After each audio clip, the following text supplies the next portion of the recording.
Greetings, dear ones. I am Kryon. Come closer, dear ones, for what I wish to do.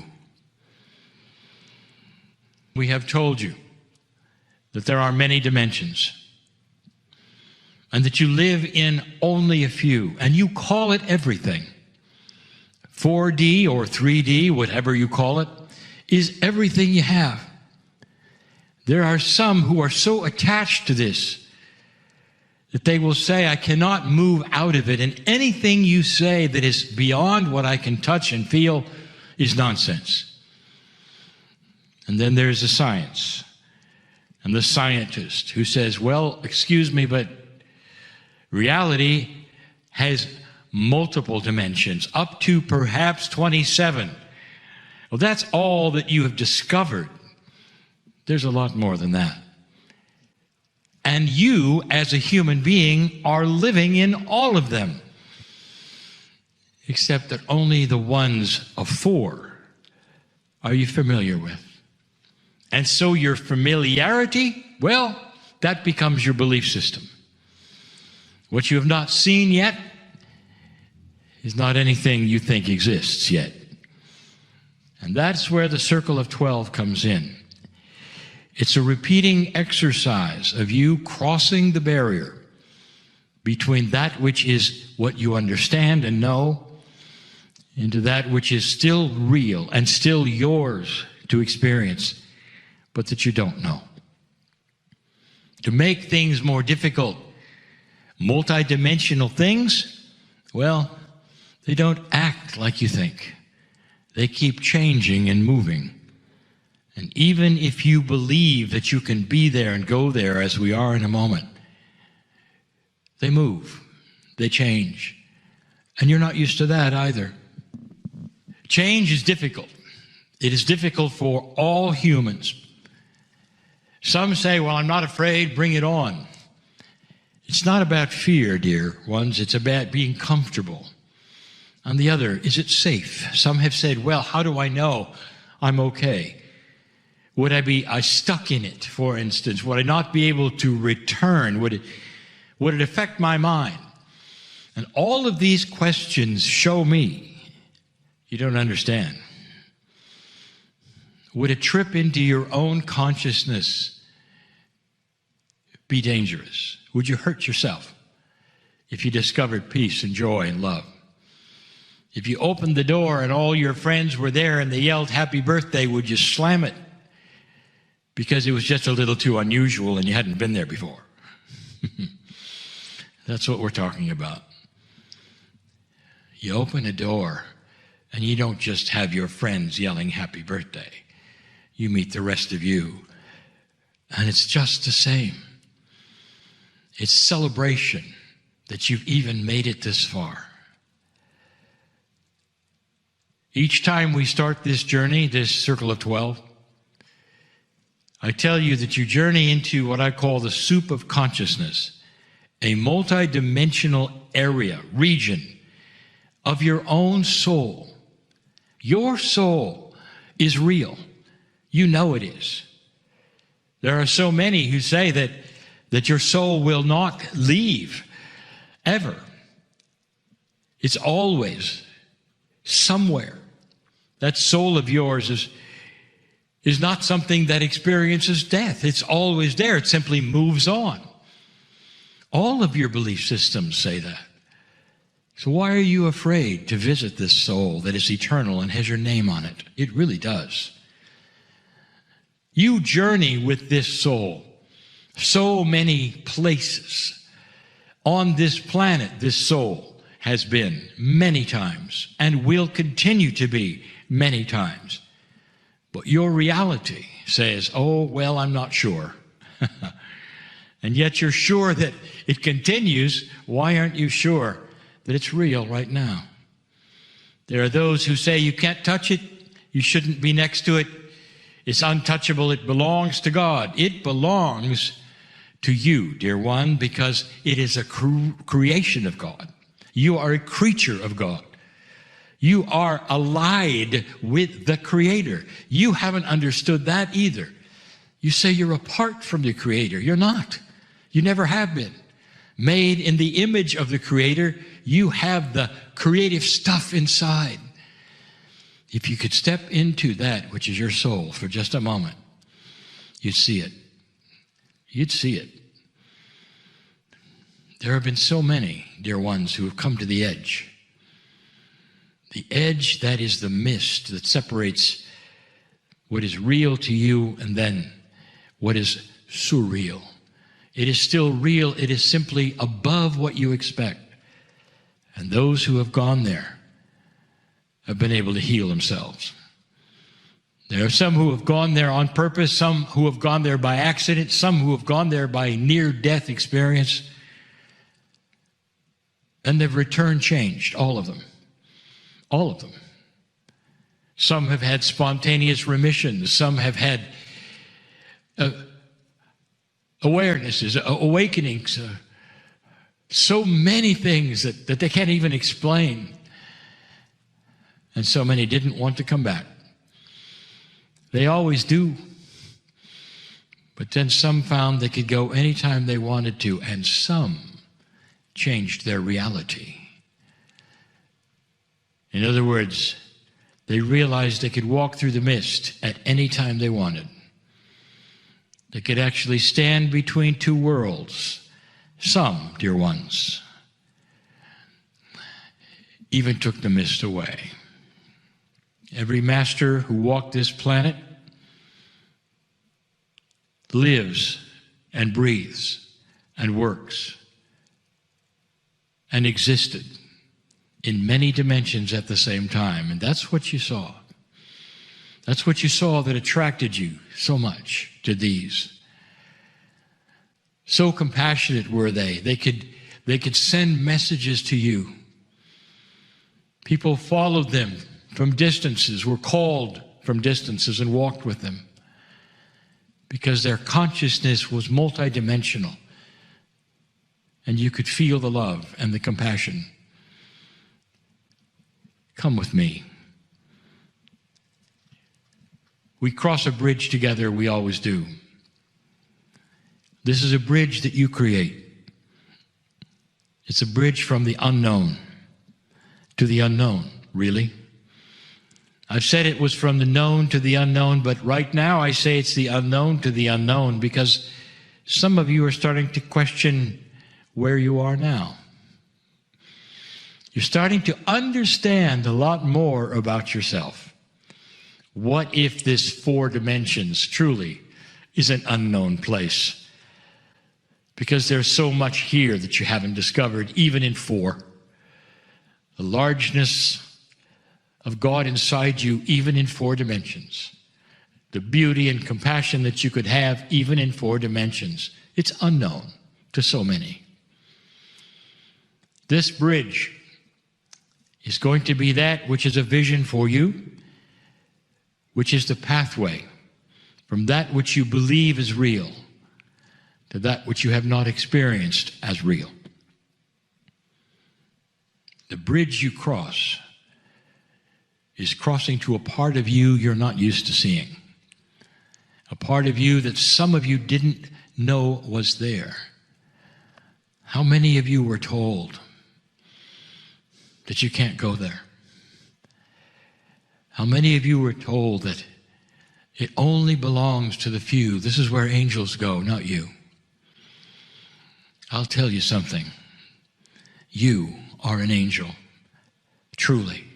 A multidimensional creature of the Creator of the universe. That's who you are. It doesn't get much more angelic than that. Come with me, come closer, come closer. We're going to cross that bridge. Whatever color that bridge is or what size it is, you move into that place in the middle of the bridge where there is a mist. Stand with me for a moment and see the mist. In your mind's eye, this visualization, because what I tell you next is this. I am taking you into another dimension of you, not to another place, dear ones. It's part of you. You live in so many dimensions that are you. That is what I'm telling you. that your physical makeup is you, that the multidimensional cellular structure you have is you. You are built to do this. But up till now, you didn't believe you could. You stand at the mist and look at it for just a moment. On the other side of that mist is another you. The you were told either doesn't exist or you can't touch. And you're going to touch it. And you deserve it. Come closer. Take off your shoes. Take off your shoes. In this vision, take off your shoes. This is a sign of sacredness. You are about to meet that which is you,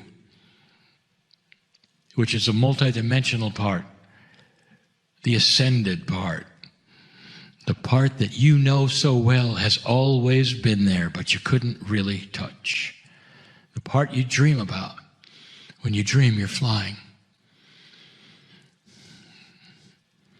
Walk through the mist with me right now. Walk there.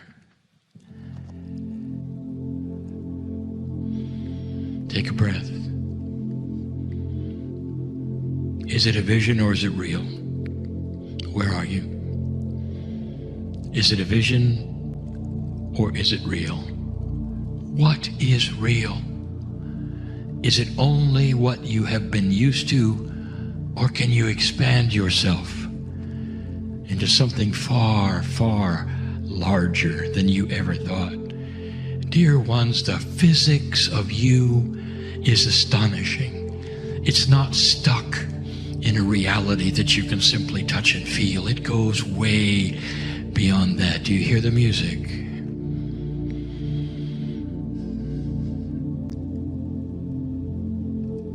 You're in a place that changes all the time.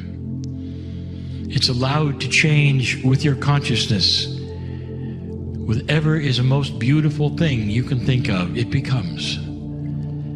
This is you in a reality that you did not know you could create. How do you feel? Some of you say, I feel a beautiful ocean breeze, and there's no ocean there. Let me tell you what that is. That is the essence, the wind of peace, as it blows upon you, on your face, and tells you, stretch out your hands and feel that which is eternal, you. The soul is ageless, no beginning, no end. That's who you are. You have just stepped into that which is an eternal piece of you, wiser than anything you could ever be when you're in that 4-dimension box. Why are you here? Part of your brain will still question, I'm sitting in a chair in 4D, how could I also be there? Welcome to the basics of a multidimensional attribute. Now I want you to start to feel this. You know what's next. We're going to walk through a door, that temple that is there. The temple is you. It's any shape you want. The name on the door is different still than it was before. It keeps changing. What is that about, Kryon? I'll tell you as we go. Do you feel the sacredness of where you are? Do you hear the music? And you say, well, of course I hear the music. No, not that music. I'm talking about the other music. I'm talking about the music of your soul that plays all of the time. All of the time. The music of love, of compassion for you. From the creative source. The creative source knows your soul so well, and you are just discovering it. Come into the temple and see the theater. The theater is there as it always is. I want you to move down the stairway in this amphitheater that is sunken. Move down that stairway and move onto the stage as you always do. There's a chair sitting on that stage. No one is sitting in the audience, not yet. Let's do an exercise. We've done this before. Let's do one. Let's spend some time in the chair. I want you to sit in that chair, whatever that chair is. It's a folding chair or it's a throne. It's whatever it is that you say should be yours. But right now we're sitting in the chair because I want you to practice resonance. And the resonance that you're going to practice right now is this. I want you to sit there and realize, again, something we have done before with you. The audience starts to fill up, but it fills with every single cell of your body. Trillions of them. You say, well, the theater's not that big. Perhaps it is. You just haven't looked around. Cells of your body are listening. What do you want to say? Would you like to sing a song to them? This is what I want you to understand. Your consciousness can sing a song of love to every cell in your body. Do you realize that these cells of your body have never heard you talk, have never heard you sing? You are the boss of all of them, and they've never experienced you. You've been in that funny reality of 4D where you can't talk to any of them. And now you're in the chair, and now they're listening. What will you sing to them? What song? Will you sing the song of resonance, of peace and health in every cell?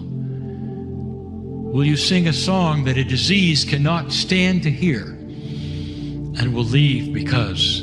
Will you fill the stadium that you have there with so much love and so much compassion for that which is you, that they will all pay attention, so that when you come back to that reality of the four, you'll be different. I want you to stay in this chair and go ahead, in your own mind, sing the song that all of them will then come and sing with you. Hum the song that they will all hum with you. Create a resonance so you all sing the same song. Then you're in coherence. This is the visualization. You can do this anytime you want. Is this real or not? Take a breath. There is a resonance between you and your cells right now where you can control your health. Chase away the pain, the sorrow, get rid of the fear, the anxiety. None of your cells want that. Your innate is jumping up and down, congratulating you for the discovery of being able to sing in resonance and have all of them sing with you. It's a beautiful song, dear ones. It's your song. It's the song of the soul. Stay here. Just stay. Just stay. Come closer and stay. And so it is. Greetings, dear ones. I'm Kryon of Magnetic Service. Today, the group finds themselves in Luxor, the place of many tombs. The message of this day will be about ascension, illumination, and consciousness. Not to confuse any of them as necessarily belonging together. There are some puzzles with the culture that you study. You already know that when you study ancient Egypt, it is different from the Egypt of 2,000 years later. So we concentrate on the beginning. And we start to speak of some puzzles that some of you have noticed. Before we do anything more, we give you before the big stuff. For when you get to that which is Giza, you will be overwhelmed with ideas, that which you're seeing, and also simply the sheer magnitude of all that is there. So for now, we become esoteric once again. We talk about the dark and the light, and literally the creation story of humans. Societies, cultures, and humans all have a choice, depending upon their leadership, their shamans, in which direction to go. All over the planet, you get to watch the various directions that cultures have taken. Let me give you a rule, almost an axiom of society. If culture decides to go toward that which is greed and control, the various cultures who try that have a maximum lifespan of 600 years or less. But the societies that go toward that which is the light, ascension, and intuition can last forever. Steps to the dark are easy. Steps to the light are more difficult.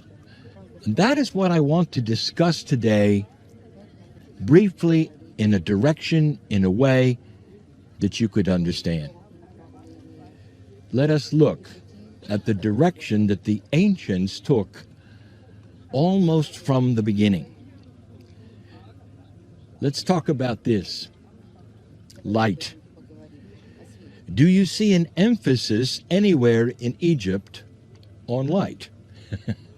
And the answer is everywhere, all the time. What is the difference between the East Bank and the West Bank of the Nile? And the answer is light. What is it you see inscribed by the ancients regarding light?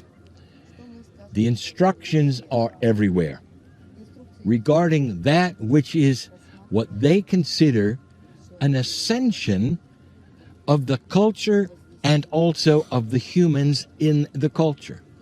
What do you see in the Egyptian culture about ascension? And that is that all human beings will participate in the afterlife. In some of the culture, they also participate in the forelife and the afterlife in a circle. Now let me ask you, what did you see in Rome? And how long did it last?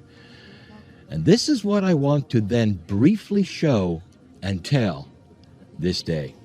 The culture was intuitively driven toward ascension and light. The temples, which speak of the stairways to heaven, that is an ascension concept. You don't see it in many original cultures. So the Egyptians had the intuition that drove the culture into light and ascension values. But what about consciousness?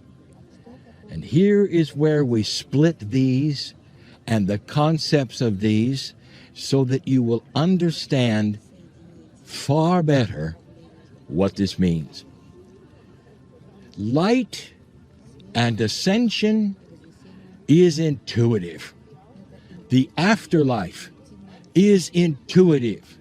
Consciousness, on the other hand, must be something that evolves. There is a puzzle here, and now I'll speak of it. For it is on the lips of many who are esoteric. I speak of the wisdom on the walls of the temples and the tombs. I speak of the stairways to heaven which are built in. I speak of those ancients who made the the whole idea of their existence based upon where they were going after they die. And yet, there's something wrong here. Kryon, how can you talk about the wisdom of the Egyptians when obviously they had no trouble killing their own brothers and sisters and enslaving entire cultures to build the structures?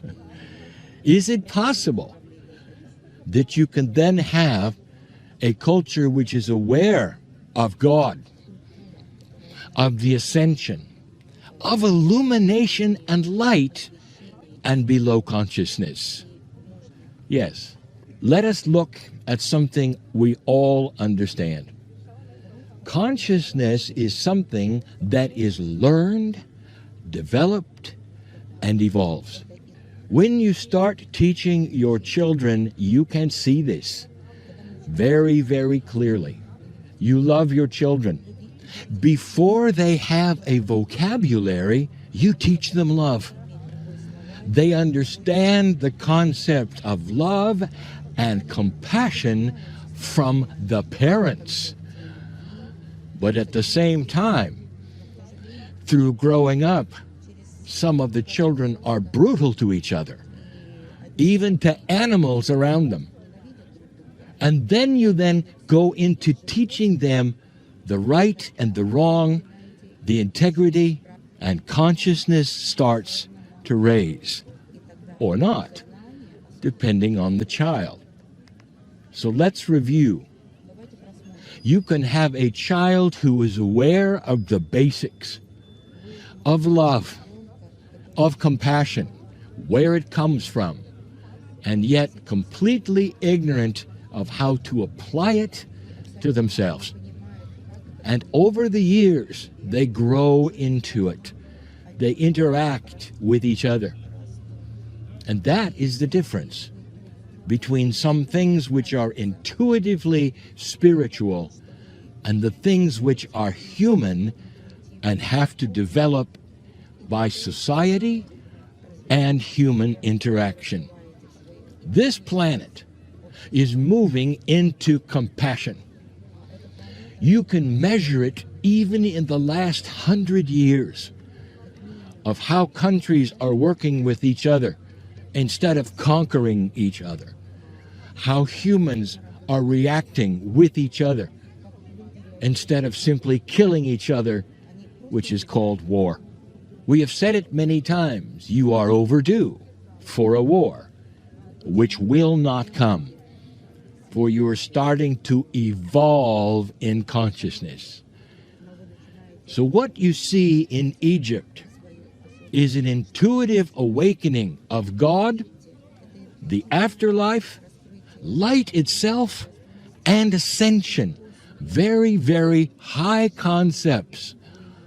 And yet the consciousness of the culture has to grow. There is a great example as we close that we have given many times before of an evolving consciousness. And we give you the Israelites. As they exited this place, free for the first time in hundreds of years, free, they were then destined to walk in the desert for 40 years. This is not a metaphor. This is truth. They actually walked in a circle for 40 years. And we have told you why before. For the Israelis who were the Israelites before were literally the ones who brought the one God concept. And yet, they had to walk in the desert for 40 years.